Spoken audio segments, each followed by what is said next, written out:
15:04, vamos a dar inicio a la clase. Buenas tardes a todos. La vez anterior habíamos terminado habíamos hablado de la demanda, el contenido de la demanda, los efectos de la presentación. Habíamos llegado hasta la confección de la demanda, ¿sí? Una aclaración respecto de eso. ¿Se acuerdan de que la demanda tenía un encabezado que decía actora, dos puntos, demandada, dos puntos, materia, dos puntos, documentación, dos puntos? Yo les dije que en realidad eso era una costumbre que había pasado, digamos, de boca en boca o de generación en generación. Pero en realidad sí está, después me queda un poco la duda, y está reglamentado. Hace unos años hay una acordada, que es la que regula todas las receptorías de expedientes, archivos, oficinas de mandamiento de notificaciones, que incorporó esto y que dice que la demanda tiene que tener ese encabezado. Así que corrijo eso porque en realidad sí está establecido, sí está reglamentado, el tema del encabezado, que en realidad venía de costumbre, no fue que no se hizo más que legitimar en una norma o plasmar en una norma algo que ya existía en los hechos, ¿sí? Habíamos llegado nosotros hasta la conferencia, habíamos terminado de hacer la demanda. Si somos abogados apoderados, la vamos a firmar solos. Si somos abogados patrocinantes, la vamos a firmar nosotros y lo va a firmar nuestro cliente. ¿Dónde se inicia la demanda? La demanda se inicia ya habíamos dicho, en una dependencia que se llama la Receptoría General de Expedientes. Toda la vida el inicio de la demanda se hizo en forma presencial, es decir, imprimo la demanda, firmamos, y armo una especie de paquetito, por así decir, donde va a estar una especie de planilla que me da, que nos proporciona la exige la receptoría, que se llama planilla Inforrec, y eso si no hubo mediación, eso arriba de todo. Si hubo mediación, la constancia de inicio de mediación y el acta de cierre de mediación.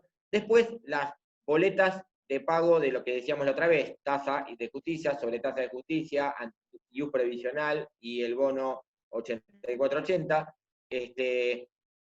la demanda y la documentación que nosotros tengamos. Este es el momento de la prueba documental, este es el momento de acompañarla. Esa prueba documental tiene que ir en un sobre cerrado. Ese sobre, además, en la parte que va cerrado, en la solapa, digamos que va cerrado, donde va pegado, también tiene que estar la firma y sello del abogado. Y eso sería en el dorso, y en el anverso sería, en la cara A o en la cara 1, el detalle, lo mismo el encabezado de la demanda, actora, dos puntos, demandada, dos puntos, materia, dos puntos, y el detalle de la documentación que está dentro del sobre, ¿sí? Todo ese paquetito lo abrochan, van a la receptoría, y en la receptoría lo pasan por una máquina timbradora, y ahí es el momento donde quedó promovida formalmente la demanda. Ahora, yo les había adelantado que con motivo de las medidas en el marco del aislamiento preventivo obligatorio, se había dispuesto la posibilidad de iniciarlas en forma electrónica, mandarlas en forma electrónica a la receptoría. Sí, decime, Guillermo, antes de seguir, ¿qué duda tenías de la clase anterior?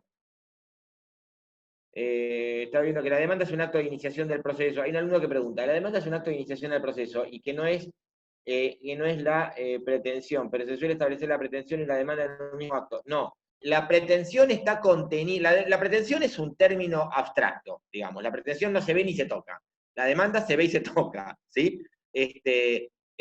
La pretensión está contenida en la demanda. Si vos querés, la demanda es la expresión material de la pretensión. Si yo agarro un expediente y quiero ver cuál es la pretensión, qué es lo que se reclama, ¿sí? Voy a leer la demanda, ¿sí? La pretensión está contenida en la demanda, ¿sí? La pretensión es el acto por el cual vos afirmás ser titular de un derecho que ha sido violado y exigís la reparación del mismo. ¿dónde va a estar contenida? ¿Dónde va a estar plasmada? ¿Sí? Materializada, si vos querés. ¿En qué acto procesal? En la demanda. ¿Sí? Entonces, les decía, nosotros presentamos en forma presencial la demanda de la receptoría de expedientes. Sin embargo, eh, ya en el tiempo que lleva la cuarentena, la Corte había permitido hacerlo en forma electrónica. Eso que fue en forma excepcional, ya es regla para siempre, a partir de mañana. Por eso les digo que esto va cambiando día a día. Salió una resolución unos días atrás en la cual se dispuso que a partir del 25 de junio, a partir de mañana, se pueden iniciar las demandas en forma electrónica en la receptoría y se envía todo escaneado, demanda, toda la documentación y todas las boletas, ¿sí? La planilla de inicio de mediación, la planilla de cierre del acta de cierre de mediación, todo eso se manda escaneado a la receptoría. Una vez que la receptoría, ya sea en forma presencial, igual esto no descarta que si el día que se acabe la cuarentena, supongamos que algún día se va a acabar esto, el día que se acabe la cuarentena podamos hacerlo presencialmente, ¿está claro? Pero también va a quedar como medio alternativo. Hoy por hoy, únicamente vía electrónica por el tema de las medidas de aislamiento. Terminen las medidas de aislamiento, termina la cuarentena, a gusto de cada uno, en forma electrónica o en forma presencial.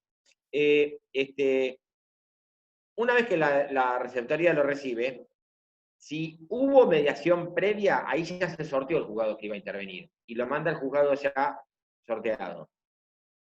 Si no hubo mediación previa, procede a sortear el juzgado. Envía la demanda con toda la documentación y todo lo que presentaron al juzgado que ha sido sorteado. Es el juzgado, porque recuerden que la competencia civil y comercial es por turno, pero no por turno por días, como la competencia penal, que es del 1 al 15 un juzgado, del 16 al 30 o 31 otro juzgado, sino que acá es por sorteo. ¿Sí?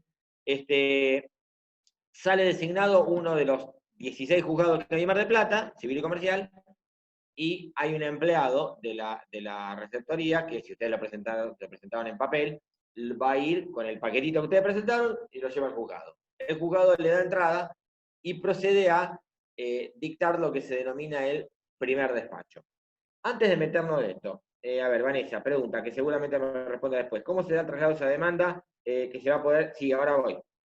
Ahora vamos con eso, Vanessa, en un ratito. Una vez presentada la demanda, ¿se puede modificar? Yo vuelvo a la presenté. La miro de vuelta y digo, uy, hay cosas que me olvidé, o hay cosas que me equivoqué. ¿La puedo modificar? Sí. Se puede transformar, fíjense el artículo 331, el que sigue, al que estábamos viendo. Transformación, ampliación, modificación de la demanda. Se puede modificar, ¿sí? Siempre y cuando no esté notificada. Antes de estar notificada la demanda, yo la demanda la puedo tocar. Después de eso, ya no se toca más. Lo escrito está, y lo no escrito está. Es decir, la parte actora va a ser, como quien dice, esclava de sus palabras y sus silencios. Ya no puede tocar la demanda una vez notificada. Entonces, yo interpuse la demanda, después en el estudio la leo tranquilo, y advierto que hay algo que me olvidé, puedo presentar un escrito diciendo amplía demanda y amplío todo lo que yo quiero, ¿sí? Puedo hacerlo. Antes, repito, que esté notificada la demanda al demandado. ¿Cuándo se acompaña la prueba documental? En el momento de la interposición de la demanda. ¿Está claro? Ahora, hay dos tipos de documentación. Hay documentación que está en manos de quien la ofrece como prueba. ¿Sí? Es decir, yo, por ejemplo, estoy reclamando los daños de mi vehículo y tengo los presupuestos o las facturas de reparación, las fotos del vehículo dañado, eso está en mis manos, este es el momento de acompañarlo. ¿Sí? Ahora, puede ser que haya documentación, que el 331 es el artículo, hasta que se dé traslado o hasta que la notificación es fehaciente, pregunta de Lorenzo, ¿cuándo la puedo cambiar? En realidad, hasta que esté notificado, no es hasta que se dé traslado, es hasta que se esté notificado. Es decir, yo interpongo la demanda, el juez da traslado, ordena el traslado de la demanda, sale la resolución. Es decir, a ver, interpongo la demanda hoy, ¿sí? 24, 23, no, 24, 24. Mañana sale la resolución, el 25, diciendo, de la demanda traslado al demandado por el plazo de 15 días. Ahora después vamos a meternos en eso. Eso sale el 25. Yo el 26 presento un escrito ampliando la demanda. ¿Puedo hacerlo? Sí. Ahora, una vez que está notificado, no. Entonces, no es hasta que quede notificado. ¿Sí? No es hasta que se dé traslado. Puede haberse dado traslado y ahí quedó el expediente durmiendo un buen tiempo. Y yo después, un mes después, vengo y amplío la demanda. ¿Puedo hacerlo? Sí. El demandado no está notificado. Bien. Les decía, la documentación que está en manos de la parte actora, en poder de la parte actora, es el momento de acompañarla. Ahora, la documentación que está en poder de, puede ser que esté a esa documentación en poder de la contraparte, puede ser que haya documentación en poder de terceros, tengo que individualizarla, decir cuál es, y en su momento el juez, si está en poder de la otra parte, lo va a intimar a que lo presente, y si está en poder de terceros, le va a liberar un oficio judicial, una orden judicial, para que la remitan. Por ejemplo, yo ofrezco como documentación un expediente judicial, ¿sí? Una causa penal. La causa penal está o en la fiscalía, o en el juzgado de garantía, o en el juzgado correccional, o en el tribunal criminal, depende del caso. Lo tienen ellos, no lo tengo yo la causa penal. Entonces yo lo que voy a decir es, ofrezco como prueba documental la causa número tal que está en tal órgano, en el juzgado de garantía número 4, en el juzgado de correccional número 2, en la unidad, en la UFI número 7. ¿Está claro? Esto, tengo que individualizarla, cuál es y dónde está. Ofrezco como prueba documental un expediente municipal, un expediente administrativo. El expediente municipal número tal que está de la Municipalidad General Pueyrredón.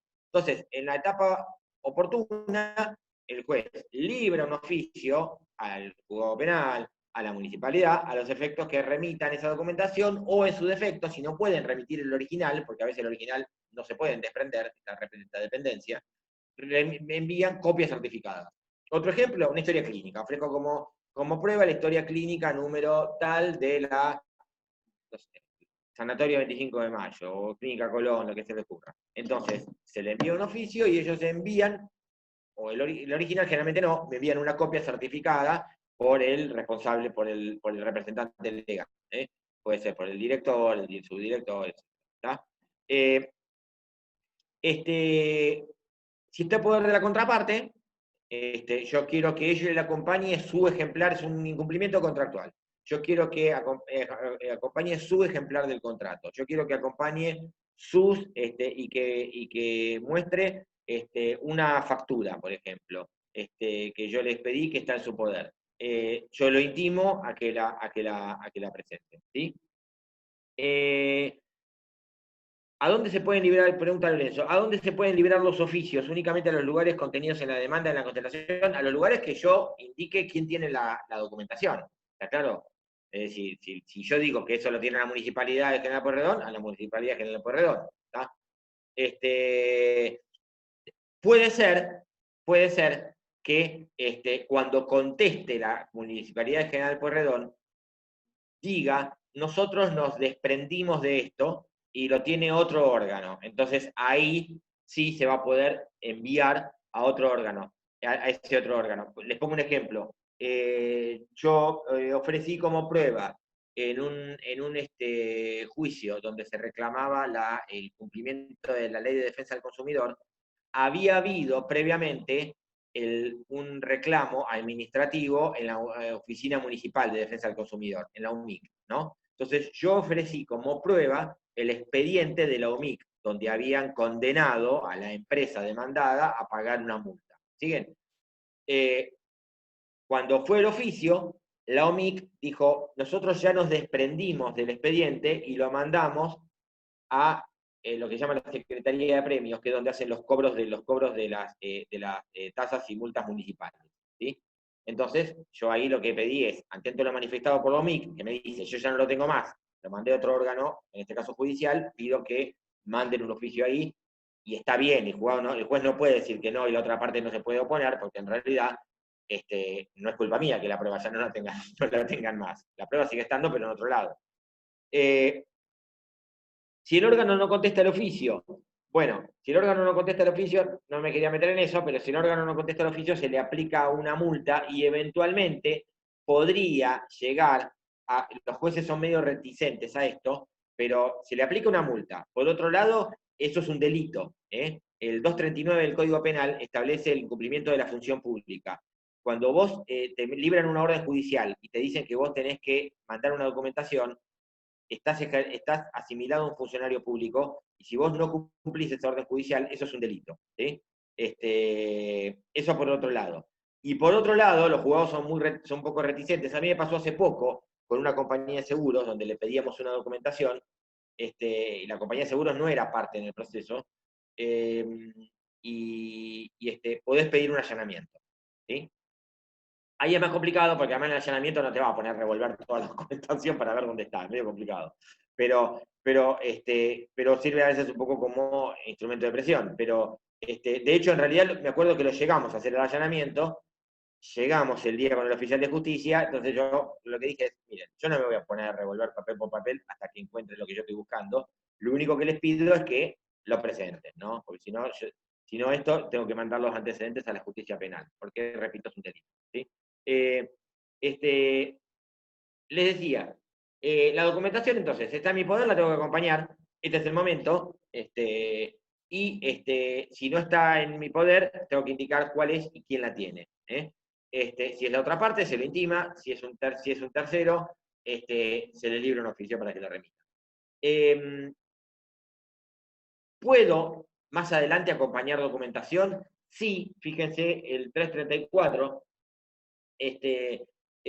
puedo acompañar documentación si fueran documentos posteriores. Obviamente no me pueden decir, el documento tiene fecha posterior, yo supongamos que estoy reclamando los daños de mi vehículo, todavía no lo arreglé, tengo solamente presupuesto. Y con el proceso ya en marcha, avanzado, arreglo el vehículo y me dan la factura. Ese documento obviamente va a tener la fecha de hoy, no de cuando empecé el juicio, ¿está claro? Entonces no me pueden decir a mí, ¿por qué no lo presentaste antes? Porque no lo tenía. Entonces, el documento posterior sí lo voy a presentar después, antes de la sentencia, pues ya no. O un documento anterior bajo juramento de haberlo conocido recién ahora. Siempre y cuando sea algo que razonablemente lo conocí ahora. Si es algo que se me traspapeló, lo tenía en el cajón de abajo y no me di cuenta, no, ¿está claro? Bien, el código habla de demanda y contestación conjuntas.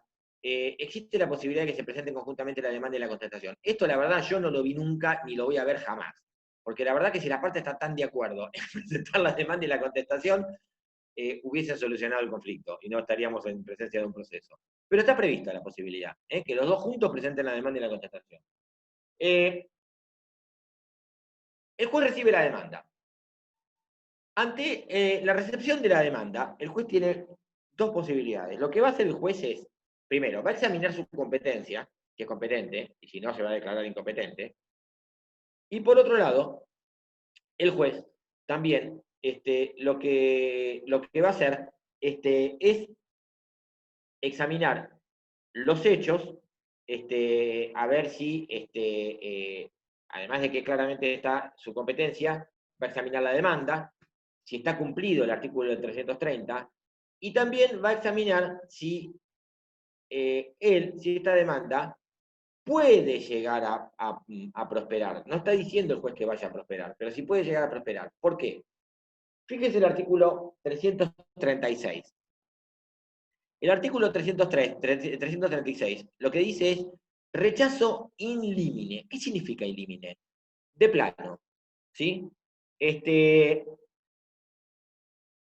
significa esto? Que el juez, la primera parte dice, si no se observaren los requisitos establecidos en la ley, va a proceder a rechazar in limine la demanda señalando el defecto que contenga. Supongamos que yo me olvidé de poner la cosa demandada. ¿Está claro? Entonces, el juez, antes de dar traslado, lo que va a hacer es, Mar del Plata, 24 de junio de 2020, no habían previamente, cúmplase con el inciso 3 del artículo 330. ¿Sí? Fecho, o sea, una vez hecho, se proveerá. Se va a ordenar el traslado de la demanda. Entonces yo voy a tener que presentar un escrito ampliando la demanda y diciendo que la cosa demandada es tal o que el monto reclamado es tal. ¿Está claro? Es así como funciona esto. Entonces, el primer supuesto de rechazo in limine es cuando la demanda adolece de alguno de los requisitos, no tiene alguno de los requisitos del artículo 330.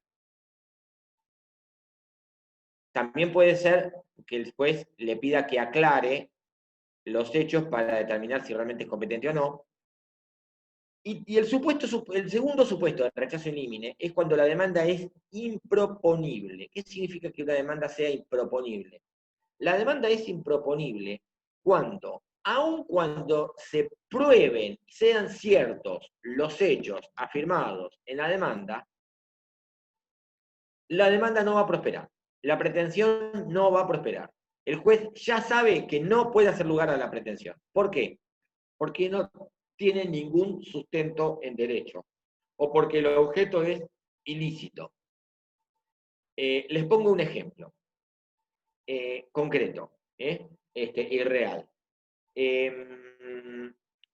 Ustedes saben que nosotros vimos que las sentencias, una vez que quedan firmes, adquieren calidad de cosa juzgada y son absolutamente inmodificables, irrevisables. El segundo caso Eugenio, es cuando las demandas son improponibles. ¿Sí? Es algo, la pretensión de ninguna manera puede prosperar. ¿Sí? Aun cuando los hechos fueran ciertos. ¿Sí? Es decir, el juez lo que te está diciendo es, por más que todo lo que me estás contando en la demanda es verdad, es cierto, supongamos que es así, igual en la sentencia te voy a decir que no, te voy a rechazar la demanda. ¿Por qué? Porque es improponible. Entonces, ¿qué sentido tiene transitar todo un proceso si ya el juez sabe que te va a decir en la sentencia que no? ¿Está claro? Es una cuestión elemental de economía procesal. Les decía, una sentencia, una vez que queda firme y consentida y ejecutoriada, adquiere calidad de cosa juzgada, es inmodificable. Sin embargo, hay un procedimiento, hay un proceso excepcional que permite, que no está legislado en el Código Procesal, sí está mencionado en el Código Civil y Comercial, pero no está legislado en el Código Procesal, que es la acción de revisión de cosa juzgada. ¿Sí? Revisar la cosa juzgada de una sentencia. Revisar una sentencia que pasó en autoridad de cosa juzgada. Ustedes miran, ¿no es irrevisable? Bueno, precisamente por eso es excepcional. ¿Cuándo? Cuando esa sentencia fue obtenida, por ejemplo, en forma fraudulenta. Se determina que, hay una denuncia penal contra el juez y una de las partes en las cuales se plantea y se demuestra en el marco de ese proceso penal que hubo cohecho, por ejemplo. Hubo dádivas de una de las partes al juez para que la sentencia salga en un determinado sentido. Esto motivaría que se pueda revisar excepcionalmente la cosa juzgada. En este caso, para que pueda prosperar la acción de revisión de cosa juzgada, tiene que plantearse precisamente que fue obtenida en forma fraudulenta. De lo contrario, no hay revisión de cosa juzgada.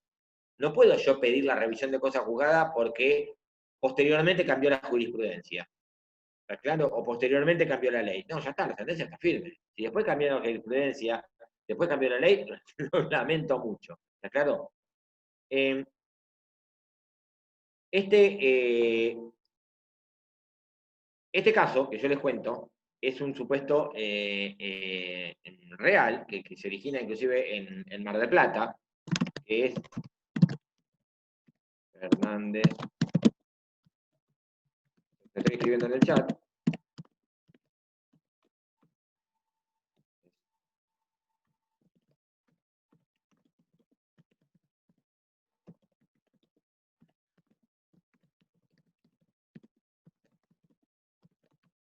Es Giuro de Castelo, con C, contra Fernández José Luis, revisión de cosa juzgada.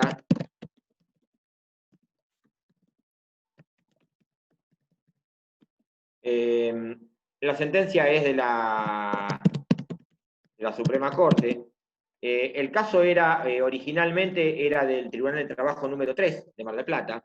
Sí, si quedan 10 minutos y se corta, entramos con el mismo ID y contraseña. Y los hechos eran los siguientes. José Luis Fernández era un empleado que hace un juicio laboral, concretamente era un empleado de una escribanía, hace un juicio laboral que tramita en el Tribunal de Trabajo número 2 y lo gana. ¿Sí? El juicio laboral condena a la parte demandada a pagar a José Luis Fernández una X suma de dinero con más una tasa de interés activa, que es la tasa más alta. ¿Sí? Ustedes tienen la tasa activa, que es la tasa que les cobra el banco por girar en descubierto, alta, y la tasa pasiva, que es la que les paga el banco por poner la plata en plazo fijo, que es más baja. ¿Sí? En el medio hay otra tasa pasiva, que es la tasa pasiva VIP, no VIP con B corta, sino VIP con B larga, porque es banca internet provincia, que es cuando se hacen los plazos fijos online, que es un poquito más alta. Está entre el medio de las dos. Pero la tasa que establecida por la ley, concretamente, es la tasa pasiva. Hubo una época en la cual el Tribunal de Trabajo, como consecuencia de la inflación, aplicaba tasa activa, protegiendo los derechos de los trabajadores, etc. Que fue justo cuando sale la sentencia que gana, del juicio que gana José Luis Fernández. ¿Me siguen? Supóngase en el año, no sé, estoy poniendo un ejemplo, 2008 más o menos, ¿sí? Fue en esta época. 2008 sale la sentencia a favor de José Luis Fernández, Tribunal de Trabajo aplica tasa, dice, no sé, 100.000 pesos más tasa activa, que les daba, no sé, 320.000 pesos. Estoy poniendo un ejemplo. Posteriormente, la Suprema Corte dicta un fallo, que es doctrina legal obligatoria, donde dice, no. Tasa pasiva, porque es lo que dice la ley. La sentencia ya estaba firme. Entonces, Giuro de Castelo, la escribana demandada, inicia un juicio en otro tribunal, en el Tribunal 3, donde dice, como cambió la jurisprudencia, pido que se modifique la sentencia, que se revise la sentencia y se modifique. ¿Por qué? Porque los 100.000 más la tasa pasiva, en vez de 320 me daba 180, póngale. ¿Sí? El tribunal le rechaza in limine la demanda. ¿Por qué? Porque ¿qué le dice? No, señora, para revisar una sentencia pasada en autoridad de cosa juzgada tiene que alegarse el fraude. Si cambió después la jurisprudencia, lo lamento, pero es así. ¿Está claro? Entonces, tiene que invocarse el fraude. Usted no invoca el fraude, entonces yo, por más que yo transitemos un juicio, 4 años, al final le voy a decir que no, como le estoy diciendo que no ahora. ¿Sí? Esto planteó un recurso, recuerden que el Tribunal de Trabajo todavía, si bien la ley se modificó, pero todavía está rigiendo instancia única, y en esa época ni hablar de la instancia única, fue a la Suprema Corte y la Suprema Corte lo confirma. Y lo que le dice es, su demanda es improponible, por eso el rechazo ilímite. Otro ejemplo, en los minutitos que nos quedan, antes del segundo Zoom, es el siguiente. En el Código Civil anterior, y en la ley de nombre anterior al Código Civil actual, el nombre se determinaba dentro de los primeros 30 días del nacimiento, cuando se inscribe el menor en el registro civil, y si no, había que esperar hasta la mayoría de edad. ¿Sí? Primero los 21, después se bajó a 18. ¿Sí? El supuesto era el siguiente. Una menor de, no sé, 12, 13 años, 14 años, patrocinada por su mamá, era la típica hija de padre abandónico, alguien que le había dado el apellido y había desaparecido.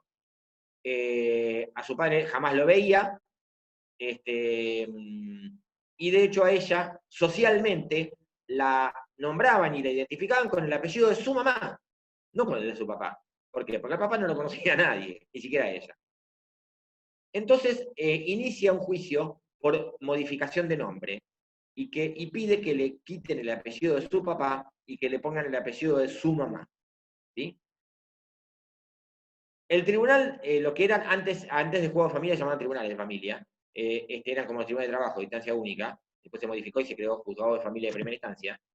El entonces tribunal de familia, que era de Loma Zamora, le rechaza en límite la demanda, porque le dice, la ley es muy clara, el único momento de determinar el nombre es en los 30 días de nacimiento, dentro de los 30 días, cuando se inscribe el menor, cuando se inscribe en el bebé, en el registro civil, o esperá que cumplir la mayoría de edad, los 18 años. Después, sí, pedilo. Pero por ahora tenés 14. Entonces yo no te lo puedo dar, no porque no quiera, sino porque la ley no me lo permite.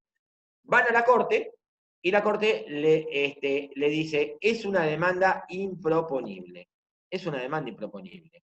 De todas formas, le da la razón por otro motivo, que es por el derecho a la identidad y por las convenciones internacionales de la Convención Internacional de Derechos del Niño, que está incorporada a la Constitución en el 75 y se hizo 22.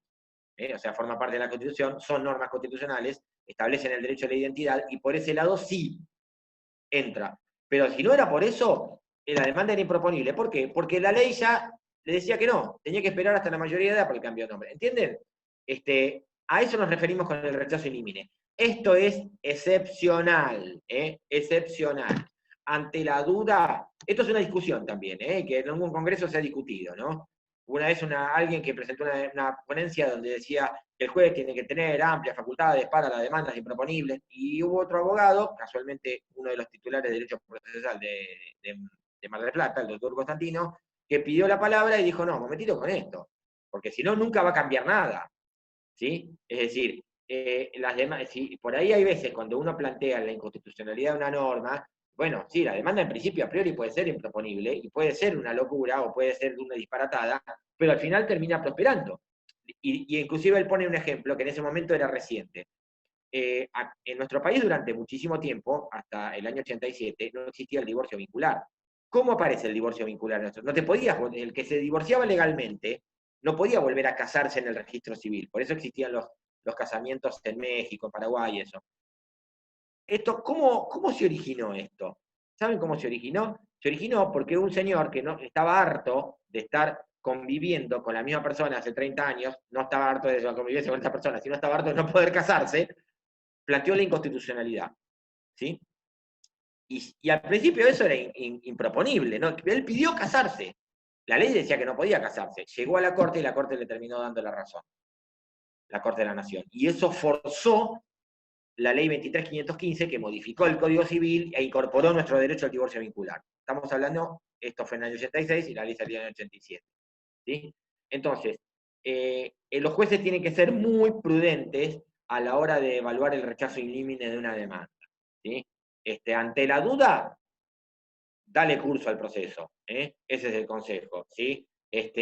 Porque además es muy delgada la línea entre la economía procesal, no me hagas perder tiempo con esto, o la privación de justicia, y la privación del acceso a la jurisdicción, y la violación de la garantía del debido proceso. ¿Queda claro? Voy cerrando este Zoom, que porque queda un poquito más de un minuto, y arrancamos con otro ya con el traslado de la demanda.